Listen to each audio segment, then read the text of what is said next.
उत्तर प्रदेश के कन्नौज से बड़ी खबर। सपा सुप्रीमो अखिलेश यादव का सीएम योगी पर बड़ा हमला। कहा, दिल्ली वालों को सीएम कह रहे हैं सुअर। केंद्रीय प्रदूषण नियंत्रण बोर्ड ने गंगा को कहा था गंदा। दिल्ली लखनऊ के झगड़े में एक दूजे को दे रहे गाली। योगी पर निशाना साधते हुए कहा कि रावण ने साधु बनकर किया था सीता माता का अपहरण। महाकुंभ की अव्यवस्था के लिए मुख्यमंत्री खुद जिम्मेदार। डर के कारण नहीं दे पा रहे लापता और मरने वालों की जानकारी। अगर बता दी सच्चाई तो मरने वालों की सही संख्या आ जाएगी सामने। गिद्ध के सीएम बोले, बयान भी किया कटाक्ष। कहा, गोरखपुर में मुख्यमंत्री गिद्ध के लिए बनवा रहे कुछ। हमें आपको मिलियन ट्रिलियन में फंसाकर अमेरिका से 21 मिलियन ले लिए हैं, वहाँ कहाँ पहुँचा दिया है। अब बता नहीं पा रहे हैं। महंगाई और रोजगार को लेकर भी अखिलेश यादव ने सरकार पर साधा निशाना। सौरिख का एक कार्यक्रम में आए थे सपा सुप्रीमो अखिलेश यादव। आइए देखते हैं आगे की रिपोर्ट। गोरखपुर में गिद्ध के लिए एक कुछ बनाया है। गोरखपुर वाले और हम लोग जानना चाहते हैं कि ये गिद्ध के लिए क्या बनवा लिया है गोरखपुर में आपने। वहीं रहेंगे।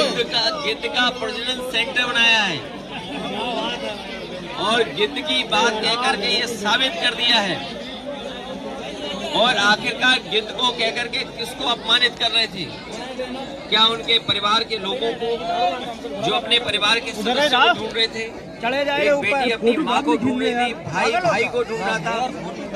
लोग आकर के अपने घर वालों को ढूंढ रहे थे जो अभी तक नहीं मिले हैं। क्या ढूंढने वालों को सरकार गिद्ध बोल रही थी? और सबसे बड़ा सवाल है, ये जो सुअर का नाम ले रहे हैं, ये हम लोगों ने किसी ने नहीं कहा कि पानी खराब है गंगा का। सेंट्रल पॉल्यूशन बोर्ड ने कहा है कि ये गंगा का पानी खराब है। गंगा का पानी नहाने लायक भी नहीं है। आचमन तो भूल जाइए। तो सोचिए सरकार किसको सुअर कह रही थी। मुझे तो लगता है ये दिल्ली और लखनऊ के झगड़े में एक दूसरे को गाली दे रहे हैं।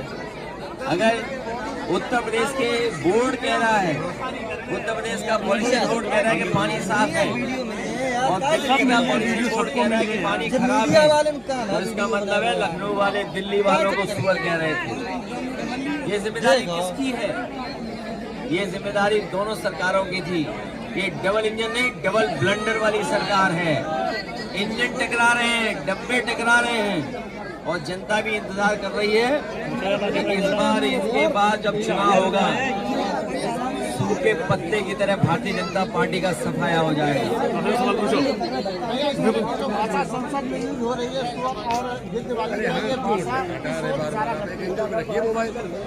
क्या भगवा कपड़े पहनने से ही कोई योगी हो जाता है क्या? और हमारे भारत के लोग और खासकर गाँव के लोग रामायण को जानते हैं, देखते हैं रामायण को। वो ये भी जानते हैं कि सीता माँ का अपहरण जब हुआ था तो रावण भी साधु के भेष में आया था। ये जन जन जानता है, पूरा प्रदेश देश जानता है। जितने लोग सनातनी लोग हैं वो जानते हैं, हिंदू समाज के लोग जानते हैं। अरे यार जो हम ऐसे चलाते हैं, हम ऐसे जब चिल्लाओ नहीं आ रही है। रावण को सीता माँ का तो रावण साधु के भेष में आया था। इसलिए हमें और आपको सबको बहुत सावधान रहना पड़ेगा ऐसे लोगों से जिनका व्यवहार भाषा बहुत खराब हो गई है। अनडेमोक्रेटिक लैंग्वेज बोल रहे हैं, जो कह रहे हैं कि सोशलिज्म समाजवादी जानते ही नहीं है। ये एम्बुलेंस का काम, समाजवादी मतलब सबका साथ, समाजवादी मतलब सबको सम्मान, समाजवादी मतलब सबको साथ लेकर चलने का है। हमारे मुख्यमंत्री कुछ जानते ही नहीं है। ये पहले मुख्यमंत्री हैं जो कुछ जानकारी नहीं रखते हैं। इनसे पूछो समाजवाद, इन्हें समाजवादी नहीं पता है। इनसे पूछो लोकतंत्र, तो उसका भी नहीं पता इन्हें। ये मीडिया बीजेपी की हो गई है।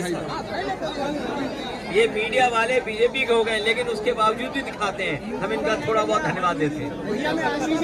भैया अब्दुल्ला आजम से चंद्रशेखर आजाद, भैया अब्दुल्ला, मैं चैनल के लोगों को बधाई देता हूँ। भैया अब्दुल्ला आजम से चंद्रशेखर आजाद मिलने जा रहे हैं, क्या दोनों में गठबंधन हो रहा है? ये जो देश की और प्रदेश की जनता देख रही है उत्तर प्रदेश की जनता इस बार भारतीय जनता पार्टी ने जिन्होंने महंगाई, बेरोजगारी और किसानों को बर्बाद किया है, हमारे भाईचारा को यार एक मिनट ये योगी को भेज देंगे इसके लाइट के लिए। अभी पढ़ ले रहे हैं। ये जो बिजली का इंतजाम ये अभी वालों ने मुझे दिया है बहुत सारे कागज। ये जो बिजली के बारे में मुख्यमंत्री जी सदन में बोल रहे हैं, मैं अपने पत्रकार साथियों के सामने कहना चाहता हूँ, मुख्यमंत्री जी ने और भारतीय जनता पार्टी ने एक भी बिजली का कारखाना नहीं लगाया। अगर कोई बड़ा बिजली का कारखाना लगाया हो तो बता दें, एक बिजली का कारखाना नहीं लगाया। और जिन तारों से बिजली घर घर पहुंचती है, जिन ट्रांसमिशन लाइनों से, जिन सब स्टेशनों से, ये सब सब स्टेशन और ट्रांसमिशन लाइन समाजवादियों ने बिछाई थी। इन्होंने हर चीज को खराब कर दिया। ये इनका बस चले तो ये एक्सप्रेसवे को भी खुदवा दें। इन्होंने महाकुंभ में तमाम हमारे श्रद्धालुओं की जान ले ली, कोई मदद नहीं की। मैं आपके सामने बड़ी जिम्मेदारी के साथ कहना चाहता हूँ, जितने भी श्रद्धालु जिनकी जान गई है, सरकार मदद करे। 50-50 लाख उसकी पहुँचाए घर परिवार वालों के लिए, और उनकी भी मदद करे जो एक्सीडेंट में जिनकी जान चली गई, जो आए थे, जो स्नान करने आए थे, घर लौटे, जब जान चली गई तो उनकी भी मदद सरकार करे। भैया अब्दुल्ला आजम और मैं चाहता हूँ कुंभ का समय बढ़ाया जाए। भैया अब्दुल्ला, जिससे हमारे बहुत सारे पत्रकार साथी भी स्नान नहीं कर पाए हैं, बहुत सारे गरीब जनता, बुजुर्ग स्नान नहीं कर पाए, इसलिए और समय बढ़ाना चाहिए जिससे पूरे के पूरे लोग स्नान कर लें। भैया अब्दुल्ला, भैया एक सवाल, भैया अब्दुल्ला आजम जेल से रिहा हो गए हैं, उनसे चंद्रशेखर आजाद मिलने जा रहे हैं, क्या दोनों में कोई गठबंधन बन रहा है? देखिए, ये कोई सवाल नहीं है। इस बार उत्तर प्रदेश की जनता भारतीय जनता पार्टी को हमेशा हमेशा के लिए सरकार से हटा देगी। भैया क्या आजम फैमिली सफल रह सकती है क्या चुनाव में? मुझे उम्मीद है कि जिस तरीके से कोर्ट ने पक्ष में फैसला लिया है, सभी लोगों के कोर्ट केस भी खत्म करेगा। और इसी तरीके से आप देखेंगे जितने भी समाजवादी लोगों को झूठा फंसाया है, चाहे वो आपके आजमगढ़ के विधायक रमाकांत यादव हों, एक हमारे प्रजापति जी हैं अमेठी के, उनकी पत्नी को मुख्यमंत्री जी ने भरोसा दिलाया था कि बहुत जल्दी उनके केस वापस हो जाएंगे, उन्हें रिहा कर दिया जाएगा। मुख्यमंत्री जी ने खुद बुला करके जो हमारी सरकार में मंत्री थे जिन्हें जेल भेज दिया गया, उनकी पत्नी को खुद आश्वासन दिया है मुख्यमंत्री ने कि बहुत जल्दी जेल से छुड़वा देंगे। इसी तरह इरफान सोलंकी जो जेल में है वो भी छूटेंगे। तमाम हमारे पार्टी के वरिष्ठ नेता, तमाम मोहम्मद आजम का साथ, न केवल उन्हें भारतीय जनता पार्टी और सरकार न्यायालय से उन्हें न्याय मिलेगा, बल्कि न्यायालय उनके केस भी खत्म कर देगा। भैया चंद्रशेखर,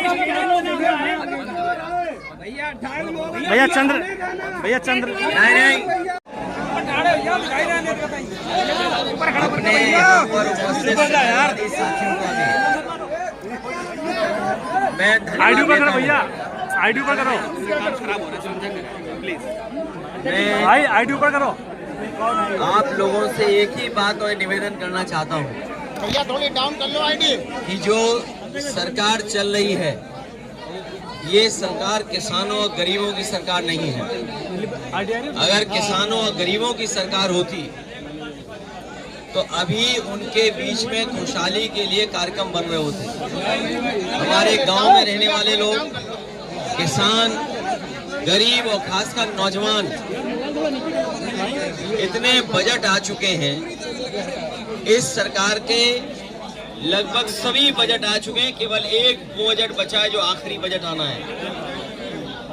पिछले 9 बजटों में अगर हम देखें तो हमारे किसानों के लिए कुछ नहीं सरकार कर पा रही है। और अगर किसानों के लिए कुछ किया होता तो अभी तक की डबल इंजन की सरकार में गांव की तस्वीर कुछ और होती। यही सरकार जो खाद नहीं दे पा रही है, ये सरकार समय पर बीज उपलब्ध नहीं करा पा रही है, यही सरकार बीजेपी की कीटनाशक दवाइयां नहीं दे पा रही है। अगर हमारे किसानों का नुकसान हो रहा है तो उसकी भी सरकार भरपाई नहीं कर पा रही है। किसानों को जहां मेहनत करके अपनी फसल तैयार करने का मौका मिलता है, वहीं 2 सींग वाले भी परेशान कर रहे हैं। हर खेत की रखवाली करनी पड़ रही है और हमारे बड़े पैमाने पर बड़े पैमाने पर बेरोजगारी है। 9 साल में इस सरकार ने नौजवानों को नौकरी रोजगार नहीं दिया। सोचिए आप, अगर नौजवान को नौकरी और रोजगार नहीं मिलेगा तो उनका भविष्य क्या है? और अगर नौजवानों का भविष्य नहीं है तो हमारे समाज का, प्रदेश का, देश का भविष्य अच्छा नहीं हो सकता है। मैं देख रहा हूं कि विधानसभा में बैठ करके भारतीय जनता पार्टी के लोग झूठ बोल रहे हैं। वो कह रहे हैं कि बिजली आ रही है, 24 घंटे बिजली दे रहे हैं, लेकिन यही कि हमारे लोग बता रहे हैं कि बिजली है ही नहीं है। और अगर बिजली आ भी रही है तो जो समाजवादी सरकार में बिजली बन रही थी, उसको महंगा करके गरीबों को दे रहे हैं, उनसे ज्यादा पैसा वसूल रहे हैं। जीएसटी बढ़ाते बढ़ाते हमारे किसानों की हर सामान पे जीएसटी ले रहे हैं, उससे उनका सामान, इक्विपमेंट सब महंगे हो रहे हैं। ये महंगाई इसलिए कि मुनाफाखोरी की वजह से है। ये सरकार मुनाफा कमाना चाहती है, लाभ लेना चाहती है। और अभी तो सुनने में आ रहा है कि अमेरिका से जो अपने मित्र बताते थे राष्ट्रपति जी को, वो भी अब इनका साथ नहीं दे रहे हैं। ये लोग हमें और आपको उलझा रहे थे ट्रिलियन ट्रिलियन कह करके, ट्रिलियन ट्रिलियन कि हम ट्रिलियन ट्रिलियन की अर्थव्यवस्था बनाएंगे। लेकिन अमेरिका से राष्ट्रपति ने कह दिया कि 21 मिलियन हमने पैसा भेजा यहाँ पर। हमें आपको उलझा दिया ट्रिलियन ट्रिलियन में और खुद 21 मिलियन पता नहीं कहां पहुंचा दिया है। कारखाने बंद होने जा रहे हैं। अभी अमेरिका से कई उद्योगपतियों को ब्लैकलिस्ट कर दिया राष्ट्रपति ने वहां के। और हमारे मुख्यमंत्री कह रहे हैं कि अंग्रेजी कौन सीखेगा, कौन नहीं सीखेगा। विदेश से कारोबार कर रहे हैं, और अगर कारोबार करना है विदेश से तो अंग्रेजी आना पड़ेगा, सीखना पड़ेगा, जानना पड़ेगा। और महाकुंभ की जो व्यवस्था खराब की है उसके लिए जिम्मेदार मुख्यमंत्री खुद हैं, क्योंकि खुद ही वहां जाकर के बार बार निगरानी करते थे, निरीक्षण करते थे। अगर निरीक्षण करते थे तो किस बात का निरीक्षण करते थे? जो लोगों की जान गई है सब कुंभ में, उसकी सूची नहीं दे पा रहे, नाम नहीं बता पा रहे। जो खोया पाया केंद्र में है वो भी नाम नहीं दे पा रहे, क्योंकि सरकार डरी हुई है। क्योंकि नाम देते ही क्योंकि सच्चाई सामने आ जाएगी, कितने लोगों की जान गई है। लोग थक हार करके चले गए। और ये गिद्ध वाली बात जो कह रहे हैं, मुख्यमंत्री जी ने गोरखपुर में गिद्ध के लिए एक कुछ बनाया है। गोरखपुर वाले और हम लोग जानना चाहते हैं कि ये गिद्ध के लिए क्या बनवा लिया है गोरखपुर में आपने? वहीं रहेंगे। गिद्ध का प्रजनन सेंटर बनाया है, और गिद्ध की बात कह करके ये साबित कर दिया है। और आखिरकार गिद्ध को कह करके किसको अपमानित कर रहे थे? क्या उनके परिवार के लोगों को, जो अपने परिवार के सदस्य को ढूंढ रहे थे? एक बेटी अपनी माँ को ढूंढ रही थी, भाई भाई को ढूंढ रहा था। लोग आकर के अपने घर वालों को ढूंढ रहे थे जो अभी तक नहीं मिले हैं।